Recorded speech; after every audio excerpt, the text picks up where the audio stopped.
কিছু বলবি? না বাবা, আসলে আমি বলতে চাইছিলাম যে আমি 2 বছর ধরে একটা মেয়ের সাথে রিলেশনে আছি, তো আমি ওকে বিয়ে করতে চাই।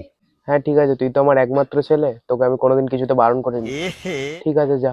বলছি বাবু, আমি তোমার বাবার সাথে কথা বললাম, আমার বাবা তো রাজি আছে। তোমার বাবার সাথে তুমি কথা বললে? হ্যাঁ, আমিও আমার বাবার সাথে কথা বললাম, ठीक है समरिया। কিন্তু আমার বাবা তো মানছে না। তাহলে এখন কি করা যাবে? দেখো বাবু, আমি তো আমার বাবার কথা অমান্য করতে পারবো না। আমাদের সাত মনে হয় এইটুকুনিই ছিল। ঠিক আছে, আমিও বুঝি। বাবা মানে বাবাও তোমাকে ছোটবেলা থেকে বড় করেছে, তার কথাটা তো তোমায় শুনতেই হবে। ঠিক আছে, তুমিও ভালো থেকো। ঠিক আছে। বাবা, আমার না তোমার সাথে কিছু কথা বলার আছে। ঠিক আছে, তোর কথার আগে আমার কথাটা শোন। তোর জন্য একটা ছেলে দেখেছি যে সরকারি চাকরি করে, যার 2 বিঘে জমি আছে, আবার নিজস্ব ব্যবসাও আছে, কিন্তু সে আবার আমার বন্ধুরই ছেলে। বল এবার তুই কি বলছিলিস? না না বাবা, আমি কিছু বলছিলাম না, আমি এটাই বলছিলাম যে আমার জন্য একটু ছেলে টেলে দেখো, আমারও তো বিয়ের বয়স হচ্ছে।